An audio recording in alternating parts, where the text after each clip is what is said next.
घूमना पड़ रहा है, ये बिल्कुल हमारी पूर्व विधायक जो है माननीय ममता दीदी, उनकी ही देन है। अगर वो नहीं होती तो आज वो नहीं घूमते, वो हवाई लोग हैं। जनता ने उनको अपने बीच अगर अभी पा रहे हैं तो बस ये उनकी देन है। और उनका दावा 27 के बाद शायद वो पता नहीं इस दावे पे क्या कह पाएंगे, वो बात भी आपसे शायद ना कर पाएँ। माननीय मुख्यमंत्री जी का भी दौरा क्षेत्र में होने वाला है क्या? जी, कल है उनका दौरा, वो भी जनसंपर्क नेमरा में है उनका प्रोग्राम।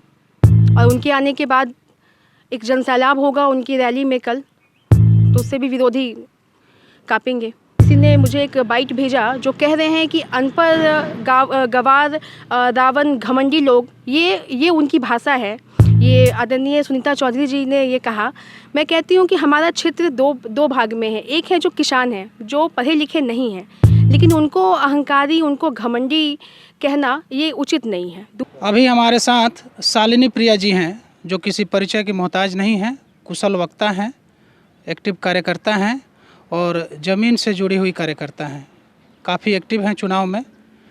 इनका परिचय यूँ भी दे सकते हैं कि ममता देवी जी की ये देवरानी हैं, नई नवेली बहू भी हैं और अपने जेठ जी के लिए जी तोड़ मेहनत कर रही हैं, क्षेत्र में लोगों से मिल रही हैं, मैन टू मैन मिलती हैं और जनसंपर्क इनका जोरों पे है। आइए इनसे बात करते हैं कि जैसे जैसे चुनाव की घड़ी नज़दीक आती जा रही है, अभी इनका क्या फील्ड में क्या इनका फीडबैक है और किस हिसाब से लोग इनको समर्थन दे रहे हैं। शालिनी जी, आपका बहुत बहुत स्वागत है। जी जोहार, प्रणाम। ये बताइए कि अब समय बहुत कम रह गया है, तो किस हिसाब से तैयारी चल रही है आपकी? तैयारी चल रही है सर। ममता दीदी का जो अधूरा संदेश है, उनका जो संदेश है, उनका जो कार्य है, उसको हम जन जन तक पहुंचाने का कार्य कर रहे हैं।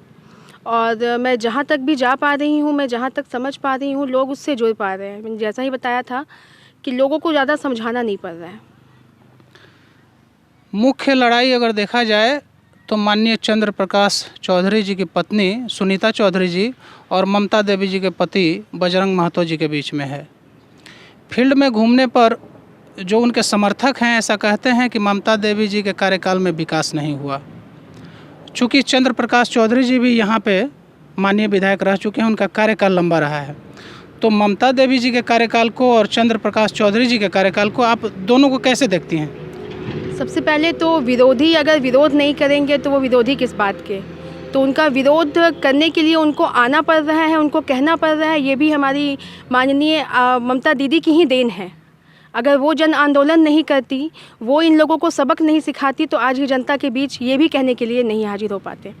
और जहाँ तक सवाल है 15 साल और उसके बदले 3 साल, तो कार्य दिख रहा है।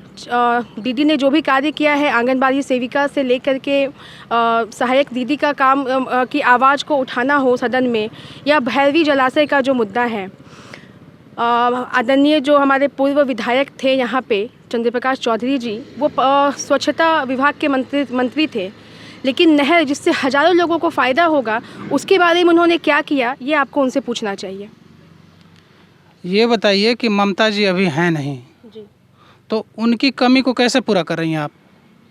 उनकी कमी वो हम में है, वो जन जन में है, और मैं उनके संदेश को पहुंचाने का कार्य कर रही हूं जहां तक हो पा रहा है। आपके माध्यम से मैं man to man, door to door connect करने की कोशिश कर रही हूं। बाकी आपका माध्यम है। Man to man, door to door. Man to man और डोर टू डोर वो लोग भी घूम रहे हैं, दावा कर रहे हैं कि इस बार हम लोग 1.5 लाख पार। क्या कहिएगा? दावा करना उनका हक है, और ये उनको घूमना पड़ रहा है, ये बिल्कुल हमारी पूर्व विधायक जो है माननीय ममता दीदी, उनकी ही देन है। अगर वो नहीं होती तो आज वो नहीं घूमते, वो हवाई लोग हैं। जनता ने उनको अपने बीच अगर अभी पा रहे हैं तो बस ये उनकी देन है। और उनका दावा 27 के बाद शायद वो पता नहीं इस दावे पे क्या कह पाएंगे, वो बात भी आपसे शायद ना कर पाएँ। माननीय मुख्यमंत्री जी का भी दौरा क्षेत्र में होने वाला है क्या? जी, कल है उनका दौरा, वो भी जनसंपर्क नेमरा में है उनका प्रोग्राम। और उनके आने के बाद एक जनसैलाब होगा उनकी रैली में कल, तो उससे भी विरोधी कांपेंगे। 4 उपचुनाव हो चुके हैं, चारों का जो रिजल्ट रहा है वो सत्ता के पक्ष में ही रहा है। ये 5वां उपचुनाव किस ओर जाएगा? ये भी जनादेश जो है वो हमारे पक्ष में जाएगा, और हमारा जो 5 साल जैसे 3 साल पूर्व जो जनादेश आया था उससे बढ़ के हमें इस बार जनादेश मिलेगा। पहले वाले जनादेश से अच्छा रिजल्ट मिलेगा हमको। ये बताइए कि जो बेरोज़गार लोग हैं आपसे मिलते हैं तो उनकी बात को कहाँ तक आप ऊपर पहुँचाइएगा?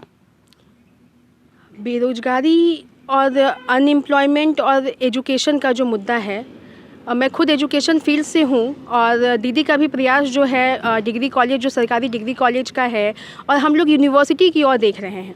और बाकी जो प्रदेश में है नियोजन नीति और बाकी जो नौकरी की बात है उस पर तो हम लोग काम कर ही रहे हैं, लेकिन हम आपका सेल्फ एम्प्लॉयमेंट पे भी ध्यान देंगे, उस पर भी काम करें। जो स्थानीय लोग हैं, आदिवासी लोग हैं, पलायन यहाँ पे चरम पे है झारखंड में, पूरे झारखंड में।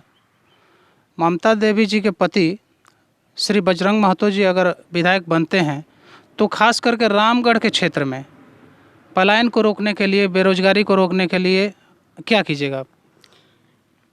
ऑलरेडी सरकार के काफ़ी प्रोग्राम चल रहे हैं स्किल डेवलपमेंट को लेकर के। हमारे भैया दीदी का भी यही विज़न था कि नौकरी एक है, ठीक है, जो एजुकेशन भी एक मुद्दा है, लेकिन जो किसान हैं, जो स्वावलंबी बनना चाहते हैं, उन पे भी हम फोकस करेंगे, उन पे भी हम ध्यान देंगे। अभी जो समय बचा है, इतने कम समय में इतना बड़ा क्षेत्र है, आप अपने संदेश को आप लोगों तक कैसे पहुँचिएगा इतना कम समय में? सर, हमारा विज़न बहुत ही क्लियर है। जो 3 साल पहले जिस विज़न को लेकर हम चले थे, आज भी हम उसी विज़न को आगे कंटिन्यू करेंगे। हमारा कोई भी विज़न जो है वो अलग नहीं है, कोई भी हवाई बात नहीं है, हम सिर्फ ज़मीनी स्तर पे बात कर रहे हैं। हमारे पास 2 लोग हैं। अभी मैंने किसी ने मुझे एक बाइट भेजा जो कह रहे हैं कि अनपढ़, गंवार, रावण, घमंडी लोग, ये उनकी भाषा है। ये आदरणीय सुनीता चौधरी जी ने ये कहा। मैं कहती हूँ कि हमारा क्षेत्र दो भाग में है। एक है जो किसान हैं, जो पढ़े लिखे नहीं हैं, लेकिन उनको अहंकारी, उनको घमंडी कहना ये उचित नहीं है। दूसरा क्षेत्र है जो पढ़े लिखे हैं, जिनको रामगढ़ जाना पड़ रहा है यहाँ का क्षेत्र से, या फिर रांची, हजारीबाग जाना पड़ रहा है, तो उनके लिए भी हम कार्य करना चाहते हैं कि यूनिवर्सिटी आए हमारे यहाँ पे, उसको भी हम लाने का प्रयास करेंगे। जैसा कि चंद्र प्रकाश चौधरी जी यहाँ लंबे समय तक विधायक रहे, फिर उनकी पत्नी खड़ी होती हैं और हार जाती हैं, तो अगर उनका कार्यकाल इतना अच्छा था तो वो हार कैसे गई?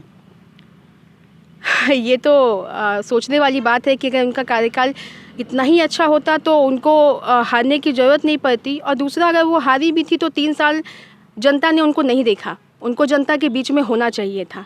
और आज भी अगर आप फील्ड पे घूमेंगे तो बेसिक जो मुद्दा है वो पानी है, मकान है, इंदिरा आवास है, वृद्धा पेंशन है। तो आखिर ये जब मुद्दे अगर 15 साल में सॉल्व नहीं हुए तो कहीं ना कहीं ये क्षेत्र 10 साल पीछे था। ये बताइए कि बीजेपी के साथ इनका गठबंधन है, एनडीए गठबंधन में है ये। बीजेपी के कुछ लोग जो हैं बागी हो गए हैं, अलग चुनाव लड़ रहे हैं, जैसे पुटुस जी हैं, तो वो लोग कितना असर डालेंगे इस गठबंधन पे? आजसू के कैंडिडेट को क्या ये लोग डिस्टर्ब करेंगे, आपको लगता है? देखिए, जिनका भी स्वाभिमान होगा वो इनके साथ जा ही नहीं सकते। अब उनकी कुछ मजबूरियां रही होंगी बीजेपी की, मैं इसके बारे में बहुत ज़्यादा नहीं जानती, या फिर कोई डील रही होगी जो बंद कमरे की होगी, वरना जिनका भी स्वाभिमान होगा वो इनके साथ जा ही नहीं सकते।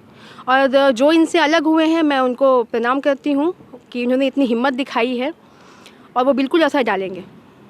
एक कार्यकर्ता जो काफ़ी लंबे समय तक पार्टी में रहता है, चुनाव आता है तो उसको उम्मीद होती है कि हमें भी टिकट मिलेगा, हमें भी मौका मिलेगा, और जब चुनाव आता है तो टिकट गठबंधन की झोली में चला जाता है, किसी और की झोली में चला जाता है। तो क्या लगता है कि ये जो बागी लोग हुए हैं, तो बीजेपी का एक बड़ा हिस्सा खिसक कर वो निर्दलीय की तरफ चला जाए, और कहीं ना कहीं इसका फ़ायदा आपको मिलता हुआ दिख रहा है, क्या कहिएगा आप? इसका फ़ायदा डेफिनेटली हमें ही मिलेगा, और मैं चाहती हूँ कि वो हम जीत रहे हैं और वो हमारी ओर आए। मैं उनसे यही अपील करना चाहूँगी कि आपका जो सोच है, अगर आप बीजेपी के सपोर्टर हैं, तो अगर बीजेपी का जो कॉन्सेप्ट है वो आजसू का कॉन्सेप्ट है ही नहीं। आजसू एक शिक्षा के लिए आई थिंक वो छात्र संघ बनाया था उन्होंने, छात्र की बात करने के लिए उन्होंने एक यूनियन बनाया था, और उनका मुद्दा है ही नहीं। अब वो ना छात्र की बात करते हैं, ना वो शिक्षा की बात करते हैं, वो बात करते हैं चूल्हा प्रमुख की, वो झोला लेके घूम रहे हैं, तो उनका जिनका अस्तित्व ही नहीं है, मैं उनकी क्या बात करूँ? एनडीए के वोट में आपको बिखराव नहीं दिखता है, और कहीं ना कहीं इसका फ़ायदा जो है बजरंग महतो जी को तो मिलता हुआ नहीं दिख रहा। जी, इसका फ़ायदा हमें ही होगा, महागठबंधन को ही होगा, और उनके बीच में काफ़ी बिखराव है और जनता भी उनसे कनेक्ट नहीं कर पा रही है। जो बीजेपी मानसिकता के हैं वो भी उनसे कनेक्ट नहीं कर पा रहे हैं, तो डेफिनेटली इसका फ़ायदा हमें ही होगा। केंद्र सरकार से काफ़ी लोग नाराज़ हैं, एनडीए से लोग नाराज़ हैं, और उसी एनडीए से गठबंधन है आजसू का। तो ये नाराज़गी कहीं बजरंग महतो जी के फेवर में तो जाता हुआ नहीं दिख रहा आपको? मैं उस नाराज़गी का मुद्दा के अलावा मैं इसमें रामगढ़ विधानसभा की ही बात करूंगी, मैं केंद्र की बात नहीं करूंगी। रामगढ़ विधानसभा में भी जो उनका कार्यकाल रहा है, जो हमारी प्रत्याशी महोदय के पति का, उनका भी कार्यकाल कैसा रहा है। अगर उनका कार्यकाल इतना अच्छा होता तो उन्हें इतनी दर दर भटकने की ज़रूरत नहीं पड़ती, तो डेफिनेटली इसका फ़ायदा हमें ही होगा। अगर कार्यकाल अच्छा होता तो उनको दर दर भटकने की ज़रूरत नहीं होती। कुछ निर्दलीय उम्मीदवार भी हैं, तो ये निर्दलीय किसका वोट काटेंगे? फ़ायदा किसको दिख रहा है?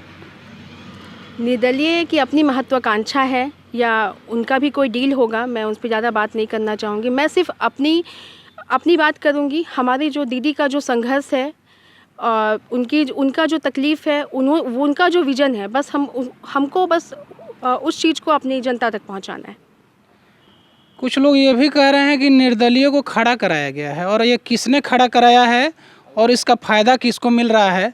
देखिए, जो धनबल वाले लोग हैं, ये इसके बारे में बेहतर बता पाएंगे। हम लोग जनबल वाले लोग हैं। 2019 में जनबल जीता था और 2023 में भी जनबल जीतेगा और धनबल हारेगा। धनबल हारेगा और जनबल जीतेगा, इनका कहना है कि इनके साथ जनबल है, इनके साथ लोग है। अब देखना ये है कि ये जनबल 27 तारीख को क्या रंग दिखाता है और चुनाव का रुख किस तरफ मोड़ता है। आखिर में आप यहाँ के जो भी वोटर हैं उनको क्या संदेश देना चाहिएगा? मैं उनको यही बताना चाहूँगी कि हम लोग संस्कारी लोग हैं। अहंकारी लोग की जो भाषा है वो भाषा हम नहीं बोलते हैं। हम आज भी आपके बीच हैं और चुनाव जीतने के बाद भी आपके बीच होंगे। और 2019 में जिस तरीके से आपने हमें सपोर्ट किया था और दीदी का मान बढ़ाया था, और जो आपका कार्य करने के लिए वो अग्रसर थी और वो कार्य कर रही थी, उन्हें फिर से इस बार सपोर्ट दे, समर्थन दे, अपना प्यार दे और आशीर्वाद दे। जैसे बिहार में मौसम वैज्ञानिक हैं जी, या यूँ कहें कुछ लोग बरसाती मेंढक हैं, चुनाव के टाइम कहीं न कहीं से दृष्टिगोचर होने लगते हैं। अब बहुत भारी संख्या में चुनाव बीतते उनको जनता का ना कोई फिक्र दिखता है, ना कोई दुख दिखता है, और वो भी नहीं दिखते हैं। तो आपको क्या लगता है कि ये लोग किस लिए आए हैं मैदान में? ये लोग को जनता बहुत अच्छे तरीके से पहचान चुकी है और 2019 में भी उन्हें जवाब मिला था और इस बार भी यकीन मानिए उन्हें करारा जवाब मिलेगा। एक और चीज़ सुनने में आ रहा है कि आप लोग झंडा के नीचे से खेला कर रहे हैं। ये झंडा के नीचे से खेला क्या है? अब ज़रा ये समझाइए। सुनने में काफ़ी आ रहा है कि आप लोग झंडा के नीचे से खेला कर रहे हैं, झंडा किसी और का और वोट किसी और का। आखिर चल क्या रहा है, इसको समझाइए ज़रा। देखिए, हमारे जो लोग हैं, हमारा जो परिवार है, मैं अपनी विधानसभा को अपना परिवार कहती हूँ। मैंने दीदी से यही सीखा है कि सेवा करनी है और हम लोग सेवा करने के लिए बीच में हैं। तो हमारा जो समर्थन है वो लोगों के दिलों में है, और जो धनबल वाले लोग हैं उनके धन की वजह से उनका झंडा दिख रहा है आपको। कहने का मतलब है कि झंडा खड़ा रहेगा और डंडा नीचे जड़ से कट जाएगा। काफ़ी गहरी पैठ है आपकी जनता के बीच। बिल्कुल, ये बस दीदी के प्रति लोगों का प्यार है, सम्मान है। अगर देखिए, अगर उनका कार्यकाल इतना अच्छा होता, जिस समय ये गोली कांड जिसकी चर्चा पता नहीं मुझे करने की ज़रूरत है भी नहीं, लोग भली भांति इससे परिचित हैं, अगर वो इतने ही उपयोगी होते तो फिर ये जन आंदोलन की ज़रूरत नहीं पड़ती। क्या लगता है लोगों के दिलों में क्या है? लोगों के दिलों में हाथ छाप है, हमारे दीदी के प्रति विश्वास है और ये झंडा दिखता रहेगा और लोगों का जो विश्वास है वो 27 फरवरी को हाथ छाप 1 नंबर पे दबेगा। काफ़ी आश्वस्त दिख रही हैं आप। जैसा कि मैंने बताया, ये प्रखर वक्ता हैं, कुशल नेत्री तो नहीं कह सकते हैं, ये अपने आप को नेत्री नहीं बताती हैं, ये अपने आप को जनता बताती हैं, जनता का सेवक बताती हैं और एक कार्यकर्ता बताती हैं। काफ़ी एक्टिव हैं क्षेत्र में, लोगों के बीच इनकी पकड़ है, पैठ है। मैन टू मैन मिलती हैं, मैन टू मैन और डोर टू डोर वाली राजनीति पे उस पे इनका विश्वास है, उस पे ये काम कर रही हैं। हमारे साथ जुड़ रही थी शालिनी प्रिया जी। हमसे जुड़ने के लिए बहुत बहुत धन्यवाद।